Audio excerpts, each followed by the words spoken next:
fortement éprouvés par la pandémie sanitaire Covid-19 et ses multiples effets sur l'environnement de l'entreprise.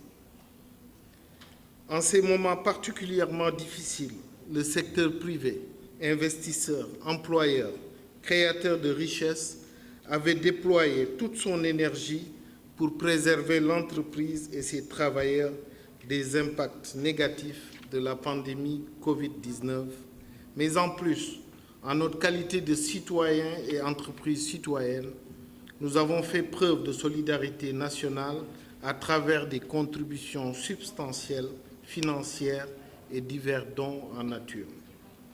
Il s'est agi pour nous, en ces moments particuliers, de faire face à des conséquences à la fois économiques, financières et sociales de la crise sanitaire. Nous avons subi un choc exogène sans précédent, à durée inconnue, puisqu'elle continue à présent, et nécessitant des solutions urgentes aux côtés du paiement de nos échéances fiscales, sociales, bancaires et fournisseurs. C'est pourquoi, dès les premières mesures annoncées par les autorités, le secteur privé a sollicité l'État pour qu'il prenne le pouls de l'entreprise et mette en place un dispositif opérationnel d'accompagnement indispensable. Le secteur privé rappelle que partout dans le monde, l'État est le dernier recours de son secteur privé pour la sauvegarde de l'activité économique et des emplois. La crise Covid-19 nous invite à bâtir une économie forte, compétitive et inclusive. Monsieur le ministre de l'Économie, du Plan et de la Coopération, il est vrai que beaucoup d'efforts ont été faits pour améliorer l'environnement des affaires au Sénégal. Nous encourageons l'État à poursuivre ces efforts qui sont déjà conséquents, surtout à travers le PAP 2A. Les 10 efforts sont bien mis en exergue dans le document qui nous a été présenté.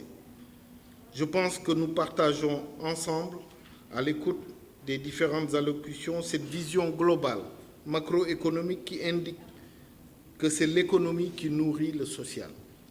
Cependant, plusieurs questions subsistent encore et méritent une attention toute particulière, à savoir comment rendre plus attractif l'investissement public-privé dans notre pays au regard du repli national que nous constatons depuis 2020, certainement dû à la pandémie 2019. Comment renforcer la compétitivité de nos produits dans une économie région et dans une économie monde? Comment protéger et développer nos tissus industriels face à une concurrence déloyale d'importation, dumping, contrefaçon et fraude? Quelle politique de valorisation et de promotion du consommé Made in Sénégal doit-on mettre en œuvre en vue de créer, comme il a été dit dans la conclusion du rapport, des champions nationaux? Quelles solutions apporter à la récurrente problématique foncière? Sans oublier, quel plaidoyer interministériel faut-il faire sur la fiscalité, la douane, la législation du travail et les normes environnementales pour l'activité économique? Nous assistons aujourd'hui à une floraison de nouvelles taxes relatives au secteur industriel. Je peux citer la taxe Promat de 3% de l'administration douanière pour sa modernisation imposée aux entreprises, le prélèvement de conformité fiscale 12%, etc. L'équité fiscale recommande que chaque entreprise, selon sa situation particulière et sectorielle, contribue à l'effort national. Messieurs les ministres, Monsieur le ministre de l'Économie, du Plan et de la Coopération, Monsieur le ministre auprès du président chargé du suivi du PSE, Excellences, Madame, Messieurs, voilà quelques réflexions que le secteur privé a voulu partager avec vous après la présentation du rapport de la revue annuelle conjointe. En vous remerciant.